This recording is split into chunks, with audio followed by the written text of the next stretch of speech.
Lo primero que noté fue que mi coche no estaba donde lo dejé. Y lo segundo, que estaba moviéndose. Eran las 22:46 de un miércoles. Había salido a tirar la basura en pijama, chanclas y con cara de zombi. Bajé al garaje como quien baja en automático, y entonces lo vi, mi Seat León, ese al que solo yo tengo llave, con las luces apagadas y el motor encendido. Alguien estaba dentro. Aparcado en el rincón oscuro, ese donde no llega la cámara de seguridad. Pensé en un robo. Me acerqué con cuidado, el corazón reventándome el pecho. Y entonces los vi. Ella encima de él. Ella, con esa chaqueta vaquera que le regalé por su cumpleaños. Él, un tipo más joven, con la cabeza hundida entre sus pechos como si ahí dentro hubiera oxígeno. Mi mujer. En mi coche. En mi plaza de garaje. Follando con otro como si fuera su casa. Como si yo no existiera. No grité. No hice ruido. Solo di un paso atrás y me escondí tras una columna. Mi cuerpo reaccionó antes que mi cerebro, sudor frío, manos temblando, piernas flojas. No era solo la traición. Era la desfachatez. La tranquilidad con la que lo hacían. Como si ya no les quedara ni una pizca de miedo a que los descubrieran. Y eso, curiosamente, fue lo que más dolió. Volví a subir a casa sin saber muy bien cómo. Ni siquiera recuerdo haber cerrado la puerta del garaje. Subí las escaleras porque no tenía paciencia para esperar el ascensor, y porque sentía que si no me movía rápido, me desmayaría. No era rabia todavía. Era un estado raro, como si todo hubiera dejado de tener sonido. Entré en el piso y lo primero que hice fue sentarme en la silla de la cocina. La misma en la que me había tomado un café esa mañana con ella sentada al lado. No había cambiado nada, ni un plato fuera de lugar. Todo estaba igual. Menos yo. Me quedé ahí sentado como un imbécil, mirando al suelo. No tenía un plan, no tenía un discurso ensayado, no tenía ni fuerzas para llorar. Solo sabía una cosa, no podía hacerme el tonto. No podía fingir que no lo había visto. Y, sobre todo, no podía dejarlo pasar. Bajé la vista y me di cuenta de que todavía llevaba las llaves del coche en la mano. Ese fue el detalle que me hizo reír, de puro absurdo. Las llaves. Como si necesitara abrir el coche después de haber visto a mi mujer follando dentro de él con otro. Cuando escuché la puerta del piso abrirse, no me levanté. No me moví. Escuché sus pasos, ese sonido tan familiar de sus botas golpeando el parquet. Luego la oí dejar el bolso en el perchero, como siempre. Y entonces, su voz, como si nada. ¿Cariño? ¿Estás despierto? Tardó 2 segundos en verme. Yo seguía ahí, inmóvil. Cuando me vio, noté cómo se tensaba. No dijo nada más. Se quedó en la puerta del salón, esperando mi reacción. No había rastro de culpa en su cara. Solo una especie de incomodidad. Como cuando alguien llega tarde y sabe que lo van a regañar, pero tampoco le parece grave. Eso fue lo que más me jodió. ¿Dónde has estado? Lo solté sin rodeos. Sin elevar la voz. Solo quería escuchar qué salía de su boca. A ver si tenía los ovarios de decírmelo. ¿De qué hablas? No pude evitar reírme. Fue una risa corta, seca, como la que te sale cuando ves a alguien mentir con la cara bien alta. En mi coche. En el garaje. Con ese tío. El silencio fue inmediato. Ni una palabra. Ni un no es lo que piensas, ni una negación. Solo ese instante en el que sabes que ya no hay vuelta atrás. Caminó hasta la cocina sin mirarme y abrió el frigorífico. Como si necesitara hacer algo para no tener que enfrentarse a mí. ¿Me estás espiando ahora? Esa frase fue como una bofetada. No una respuesta, no una excusa. Una acusación. Me levanté tan rápido que la silla cayó al suelo. Me acerqué a ella, no para intimidarla, sino porque necesitaba verla de cerca, necesitaba ver si realmente estaba hablando con la persona con la que me había casado. ¿Es en serio? ¿Eso es lo que tienes que decirme? Ella cerró la nevera sin sacar nada y se apoyó en la encimera. No parecía asustada. Tampoco se mostraba agresiva. Estaba tranquila. Demasiado tranquila. No era lo que crees. Solo estábamos hablando. ¿Desnudos? ¿En mi coche? No estábamos desnudos. ¿Entonces qué? ¿Una charla profunda con los pantalones bajados? Se cruzó de brazos, como si quisiera protegerse, como si ahora fuera ella la víctima. No supe si reír o golpear la pared. Estaba tan cargado de todo que me costaba hasta mantenerme en pie. Ella me miró con una mezcla de fastidio y cansancio, como si estuviera harta de algo que recién acababa de empezar. No quería que lo supieras así. ¿Así? ¿Cómo? ¿A través de la ventanilla de mi coche mientras me cago en todo lo que construimos en 11 años? No contestó. Solo bajó la mirada.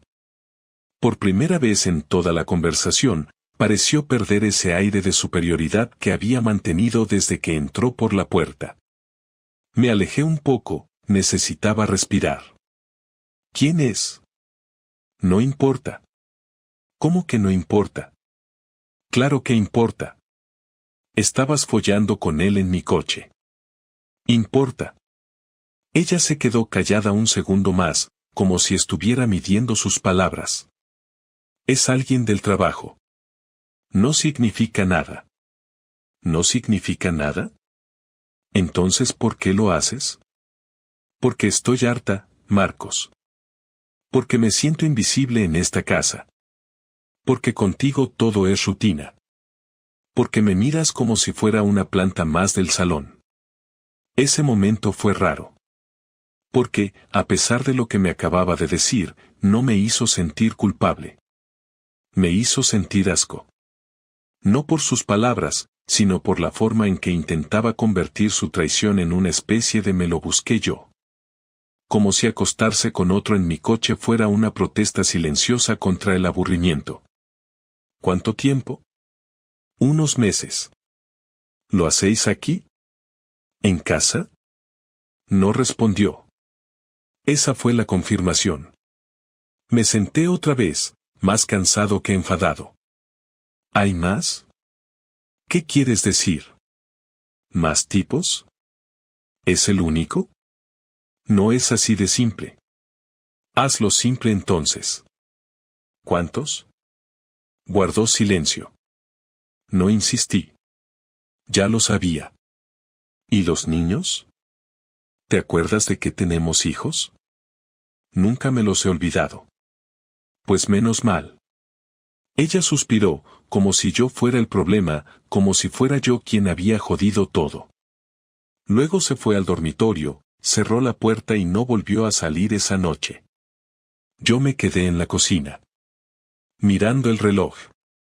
Escuchando el silencio. Tratando de entender en qué momento exacto todo se fue a la mierda sin que yo lo notara. A la mañana siguiente no fui a trabajar, tampoco dormí ni un minuto. Me quedé en el sofá toda la noche, con las luces apagadas, intentando recordar cada gesto, cada conversación, cada salida de Claudia en los últimos meses que pudiera haber tenido sentido ahora. Pero todo lo que venía a mi cabeza era insignificante, como si de verdad no hubiera señales claras, o como si yo mismo me hubiera negado a verlas.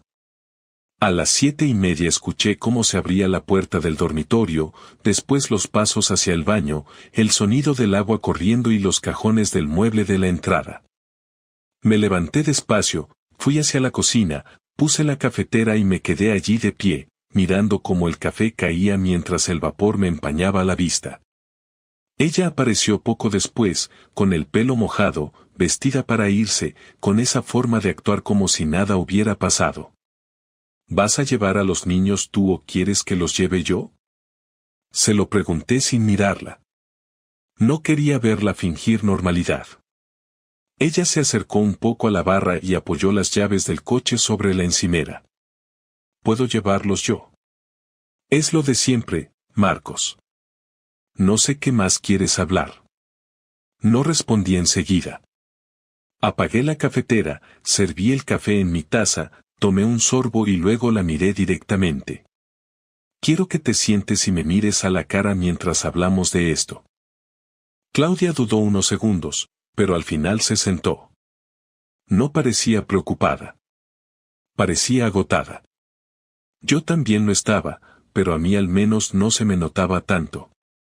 Quiero que me lo cuentes todo. Desde el principio. Sin rodeos. Quiero saber desde cuándo, dónde, cómo. Quiero saber si alguna vez me mentiste en la cara delante de nuestros hijos. Quiero saber si lo trajiste aquí, a nuestra casa. Quiero saber si usaste nuestra cama. No me digas que no importa, porque sí importa. No sé por qué necesitas saber todos esos detalles. ¿Para qué? ¿Para castigarte más? ¿Para imaginarlo todo una y otra vez como una película? No. Para no imaginar. Porque ahora mismo tengo todo en mi cabeza como un rompecabezas roto. Necesito saber qué hiciste exactamente. No lo que te conviene contar, no lo que suena bien, sino lo que realmente pasó. Ella bajó la mirada, respiró hondo y luego empezó a hablar. Empezó en enero. Fue en una cena del trabajo. Nos habíamos tomado unas copas, él me dijo que siempre me había mirado distinto, que sentía algo, que le gustaba estar conmigo. Yo me sentía sola. Sentía que tú estabas a tu bola con tu trabajo, con tus cosas, con tus horarios. No fue planeado. Pasó. ¿Pasó cuántas veces? Al principio una vez al mes, luego más seguido. Nunca en casa. Siempre en su coche o en el mío. Hoteles baratos alguna vez. Una vez en la oficina. Nunca con los niños cerca. Nunca cuando tú estabas. Siempre cuidé eso. ¿Cuidaste eso? ¿Me estás diciendo que fuiste cuidadosa? Sí. Porque no quería hacer daño. Ya lo hiciste. Lo hiciste desde el primer día que lo tocaste. Desde que decidiste que todo esto que teníamos no valía lo suficiente como para respetarlo. No hay forma de suavizarlo. ¿Te enamoraste de él? No. ¿Entonces por qué? Porque necesitaba sentir que alguien me veía. Sentir que todavía podía provocar algo. Me sentía invisible contigo. Eso no justifica nada. No, no lo justifica. Solo lo explica. Nos quedamos callados un rato. La tensión era espesa. El sonido del reloj de pared era lo único que rompía ese silencio incómodo. Yo apretaba la taza con fuerza. Ella tamborileaba con los dedos en la mesa, como si quisiera que termináramos rápido. ¿Y ahora qué quieres? ¿Seguir viéndolo? No lo sé. ¿Cómo que no lo sabes? No lo sé, Marcos. Esto no es una película donde todo termina con una decisión firme y una frase bonita. No sé lo que quiero. Estoy confundida. Quiero estar con mis hijos. No quiero perderlos. Pero tú y yo, ya no somos lo que éramos. Hace años que no lo somos. ¿Y por eso te tiraste a otro? ¿Para compensar? No lo entiendes. No. Lo que no entiendo es cómo podías entrar cada noche a esta casa, besarme, preparar la cena, reírte con los niños, sabiendo que unas horas antes estabas follando con otro. Eso es lo que no entiendo. ¿Y tú crees que fue fácil? ¿Que no me sentí como una mierda? ¿Crees que me divertía traicionarte? Sí. Porque lo repetiste. No una vez. Varias. Ella se quedó callada. No lloraba. No suplicaba. No pedía perdón. Estaba resignada. Como si ya hubiera ensayado todo esto en su cabeza 1000 veces. Me acerqué al mueble del recibidor, saqué un sobre cerrado y lo puse frente a ella. Son tus cosas. Tus documentos, tu contrato del coche, tus papeles del seguro. Todo lo que te pertenece. No quiero que vuelvas esta noche. Ni mañana. No quiero verte aquí. No por ahora. Si tienes algo que decirme sobre los niños, me llamas. Pero a mí, como persona, déjame en paz. ¿Me estás echando? Te estoy dejando ir. ¿Qué es lo que llevas meses haciendo sin tener el valor de decirlo? Ella no dijo nada más. Se levantó, cogió el sobre, las llaves, y se fue. No cerró fuerte, no golpeó nada. Salió tranquila. Como si supiera que todo estaba perdido desde antes de que yo lo descubriera. Cuando escuché el ascensor bajar, me dejé caer en el suelo, de espaldas a la puerta, y ahí me quedé. Solo. Escuchando el silencio. Pensando en todo lo que había pasado sin que yo supiera nada. No lloré. Aún no. No tenía lágrimas. Solo una rabia muda, clavada como un objeto que no sabes cómo sacar sin hacer más daño. El jueves por la mañana llamé a mi jefe y le dije que necesitaba unos días. No le di detalles. No tenía que hacerlo. Estaba claro que algo me pasaba por el tono de voz, pero no insistió. Me limité a decirle que era urgente, personal, y que lo compensaría. Luego colgué y empecé a pensar. Me pasé toda la mañana sentado en el salón sin moverme, con el portátil cerrado sobre la mesa del comedor, sin tocarlo. No quería abrir nada, ni leer noticias, ni distraerme. Lo único que quería era ordenar en mi cabeza cómo actuar. Ya había pasado el momento de la rabia inicial. Ya no me temblaban las manos. Ahora solo tenía frío por dentro. No por tristeza. Por concentración. Por decisión. Sabía que si me dejaba llevar por el impulso, la jodía. Esto tenía que ser metódico. Lento. Preciso. Sabía perfectamente que no podía contar con nadie. No quería ser ese tipo que va llorando por los rincones, contándole a sus amigos o a su madre que su mujer le puso los cuernos. Eso es como entregarles tu vergüenza en bandeja. No lo hice. Lo que sí hice fue revisar cada rincón de esta casa durante horas.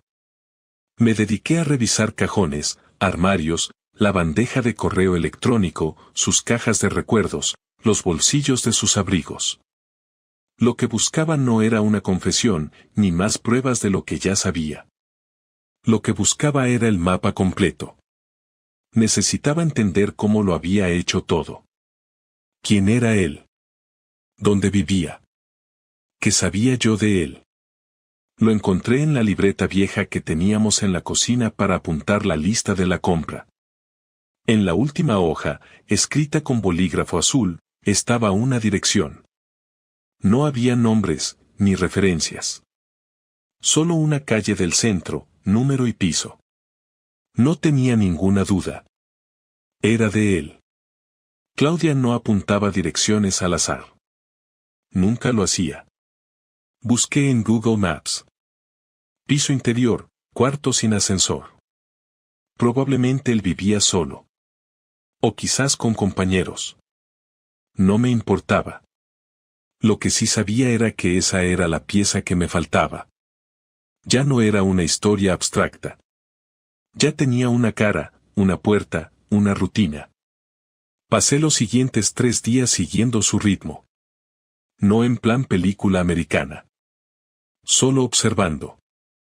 Sabía a qué hora salía, cuando volvía, qué días iba en bici y cuáles cogía el metro. No tenía coche. Me pareció patético. Cada noche regresaba solo, con una mochila al hombro y unos auriculares metidos en las orejas. Era más joven que yo, pero no mucho. 40 como mucho. El tipo de tío que te mira desde abajo en la empresa pero que siempre tiene la sonrisa justa para agradar.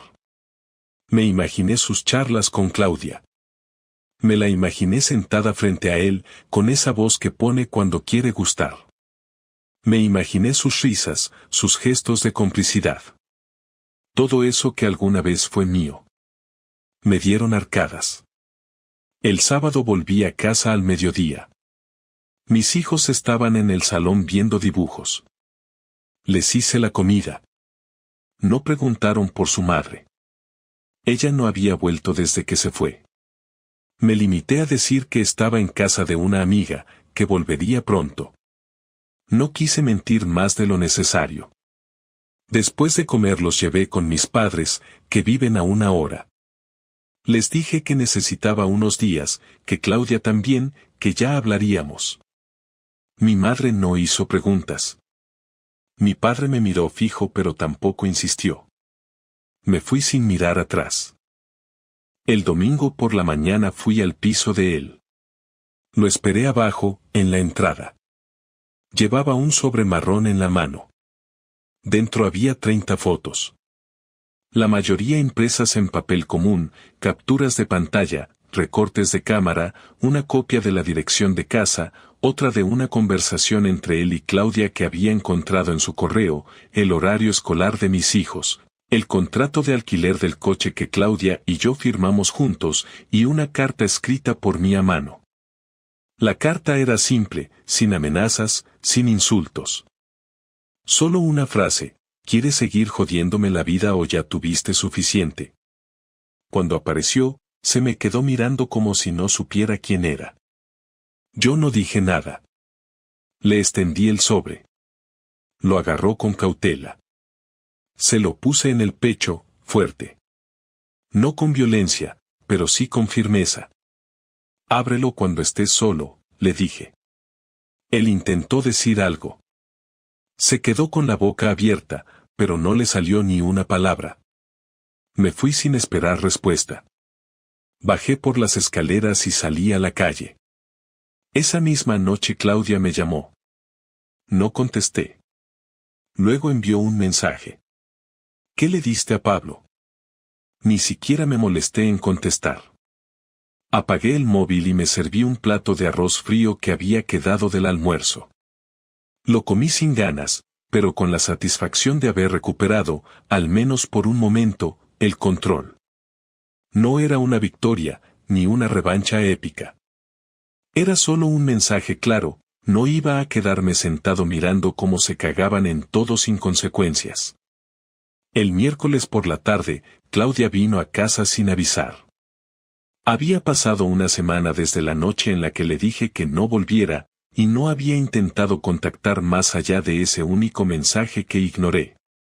Entró como si aún viviera aquí, con paso lento, mirando cada rincón como si algo hubiera cambiado.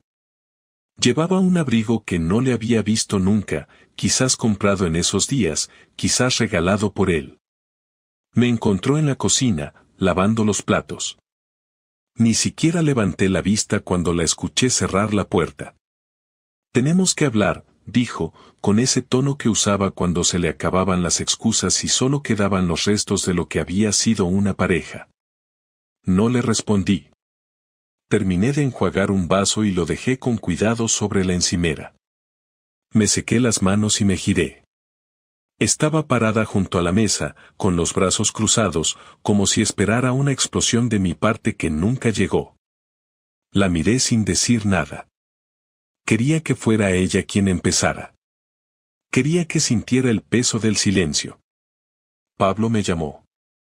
Me dijo que le diste un sobre, que había fotos, información personal, cosas de los niños.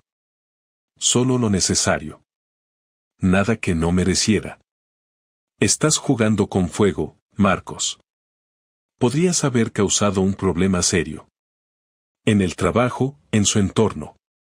No tenías derecho. No tenía derecho a hacer nada, pero tú sí a follártelo en mi coche.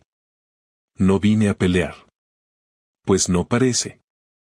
Ella suspiró. Se sentó sin pedirme permiso. Apoyó los codos sobre la mesa y bajó la mirada. Ahora sí parecía algo más afectada. No derrotada, pero sí consciente de que la conversación no sería cómoda. He estado pensando. En todo. En lo que pasó, en lo que hicimos mal.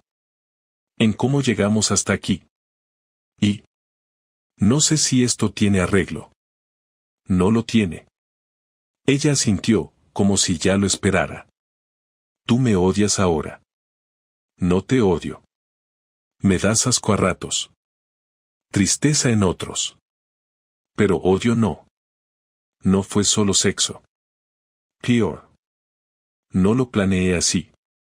Empezó como una estupidez, algo sin importancia, y luego se complicó. Me metí en una dinámica que no supe controlar. ¿Y yo? ¿Yo qué era en esa dinámica? Eras mi marido. El padre de mis hijos. Pero había distancia. Y yo me sentía sola. Otra vez con eso. Sí, otra vez. Porque es verdad. No estoy justificando nada. Solo intento explicarlo. ¿Te arrepientes? Sí. Pero no solo del engaño. Me arrepiento de no haber hablado antes. De no haber sido clara. De haber convertido todo esto en una doble vida. ¿Y qué quieres ahora? ¿Volver? ¿Arreglarlo? No lo sé. Quiero saber si tú tienes algo que decir. Si queda algo. No queda nada, Claudia. Murió todo el día que bajé al garaje y te vi con él. No me importa si fue una vez o 20. Lo que vi no se borra. No se explica. No se perdona. No esperabas una disculpa. No, ya es tarde para eso. Se quedó callada. Jugaba con un servilletero como si fuera lo único que le daba algo de seguridad en ese momento. Yo seguía de pie, sin querer sentarme frente a ella. No porque temiera quebrarme, sino porque sentarme habría sido darle un lugar que ya no le correspondía. ¿Y los niños? Seguirán viéndote. No voy a separarlos de su madre. Pero quiero un calendario claro, días definidos. Lo hablaremos con calma, lo escribiremos si hace falta. No quiero escenas, no quiero charlas largas. No quiero que uses cada excusa para venir aquí. No somos pareja. No somos familia. No más. ¿Y el piso? Lo vendo. En 3 meses como mucho ya estaré fuera. Tú puedes buscar un alquiler cerca de donde vivas tú. Haré lo posible por no molestar a nadie. Pero no voy a seguir aquí contigo entrando como si nada. ¿De verdad no hay forma de recuperar algo? No después de lo que hiciste. No después de cómo lo hiciste. No hay forma de que vuelva a confiar en ti. No te deseo mal. Espero que te vaya bien. Pero no aquí. No conmigo. Ella se levantó. Ya no insistió. Caminó hacia la puerta despacio. Antes de salir, se giró por última vez. ¿Puedo decirles algo a los niños antes de que lo sepas tú por ellos? Diles lo que quieras. Pero no les mientas. No lo haré. Y se fue. Esta vez sí cerró la puerta con cuidado. Me quedé solo otra vez, de pie en medio de la cocina, escuchando el eco de sus pasos alejándose. No sentí alivio. No sentí pena. Sentí, por primera vez, que todo estaba realmente terminado. Y eso, aunque dolía, también me dio una especie de paz rara, como si al fin pudiera respirar sin preguntarme a qué hora llegaría, con quién habría estado, qué mentira me tocaría tragar esa noche. Por fin, el ruido se había ido. Después de que Claudia se fuera por última vez, empecé a reorganizar mi vida desde cero. No hice ningún anuncio grandilocuente ni publiqué frases rencorosas en redes sociales, simplemente desconecté todo lo que tenía que ver con ella. Eliminé sus fotos, guardé sus cosas en cajas, revisé los papeles del piso y llamé a la inmobiliaria para empezar el proceso de venta. Cada decisión fue práctica, sin dramatismos, sin rodeos, como quien desarma una casa que ya no tiene sentido mantener. Me tocó explicárselo a los niños esa misma semana. No les hablé de infidelidades, no era el momento ni la edad para eso. Les dije que mamá y papá ya no iban a vivir juntos, que seguirían viéndonos por separado, que no era culpa de ellos. Uno de ellos preguntó si nos habíamos peleado, y mentí lo justo. Dije que tuvimos problemas que no supimos resolver y que ahora íbamos a vivir de otra forma. No lloraron. No se alteraron. A esa edad, todo es más fácil de aceptar si los adultos no se rompen delante de ellos.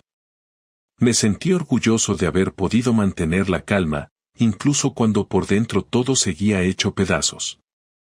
Con el tiempo, dejé de preguntarme en qué momento exacto empezó a romperse todo. Ya no me interesa. Tampoco quiero saber si ella sigue viéndose con él, si lo dejó, si se arrepiente o si me odia. No tengo espacio para eso. Claudia forma parte de una etapa que terminó. No es odio, no es amor, no es nada. Es una página cerrada que ya no tiene sentido releer. Durante semanas me limité a cumplir con lo básico, trabajar, cuidar de los niños cuando tocaba, mantener la casa en orden. Fui al gimnasio, salí a caminar, hablé con un par de amigos que no sabían nada y que tampoco necesitaban saberlo todo. La mayoría de las noches las pasaba solo en silencio, no por tristeza, sino porque no quería llenar el aire con ruido innecesario. A veces escribía listas de cosas que quería hacer, como un intento de organizar el futuro. Otras veces simplemente me sentaba a mirar por la ventana, sin pensar en nada. No volví a buscar una relación, ni en persona ni por internet. Me parecía ridículo. Demasiado pronto. Demasiado innecesario. No quería otra mujer en mi casa, ni otra historia con fechas importantes, ni otro proceso de empezar a conocer a alguien desde cero. Me apetecía estar solo, y por primera vez en años, me sentía bien con eso. Sin tener que justificar cada movimiento, sin tener que adaptarme a estados de ánimo que no entendía, sin depender emocionalmente de nadie. No fue liberador, pero sí estable. Y después de todo lo que había pasado, eso era suficiente. El piso se vendió en menos de 2 meses. Conseguí algo más pequeño, más fácil de mantener, cerca del colegio de los niños y de mi trabajo. Me llevé lo mínimo, ropa, libros, algunos muebles que realmente usaba. Lo demás lo regalé o lo dejé en la casa para que se lo llevara quien quisiera. No hubo nostalgia. No hubo despedidas emotivas. Solo cerré la puerta, entregué las llaves y seguí con mi vida. Claudia me ayudó a coordinar la mudanza de los niños entre su casa y la mía. No discutimos. No hubo escenas. Todo fue frío, mecánico, funcional. Me di cuenta de que eso era lo mejor que podíamos haber hecho, tratarnos como 2 personas que ya no se deben nada. Ni reproches, ni cariño, ni recuerdos. Nada. Un día, meses después, la encontré en el supermercado. Estaba sola, con cara de cansancio.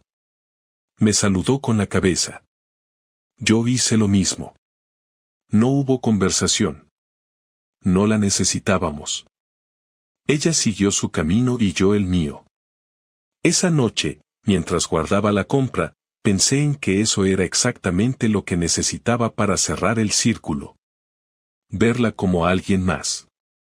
Como una cara conocida, pero sin peso. Sin historia. Si algo aprendí de todo esto es que nadie está a salvo de que le revienten la vida. Da igual cuán correcto creas que lo haces, cuántos sacrificios acumules o cuánta confianza des. La gente cambia. Las prioridades se diluyen. Lo que parecía sólido se vuelve frágil sin avisar. Pero también aprendí que uno puede levantarse sin necesidad de venganza continua, sin necesidad de arrastrar el pasado como una cruz. Lo hice a mi manera. No lloré delante de mis hijos, no insulté, no rompí cosas, no humillé a nadie en público. Respondí lo justo, me defendí cuando tuve que hacerlo, marqué mis límites y seguí con mi vida. No busco comprensión. No busco validación. Solo sé que hice lo necesario para no hundirme. Y eso ya es bastante. Ahora tengo días buenos y días en los que todavía me pregunto si todo lo que viví con ella alguna vez fue real. No tengo la respuesta. A veces pienso que sí, que en su momento fue sincero, y que simplemente cambió. Otras veces me convenzo de que todo fue una ilusión bien montada. Pero en realidad ya no importa. Lo único que me importa ahora es no repetir la misma historia, no convertirme en la versión amarga de mí mismo, no cargar con una desconfianza que me impida vivir tranquilo. Mis hijos están bien. Yo estoy en paz. Y eso, después de todo, es más de lo que esperaba.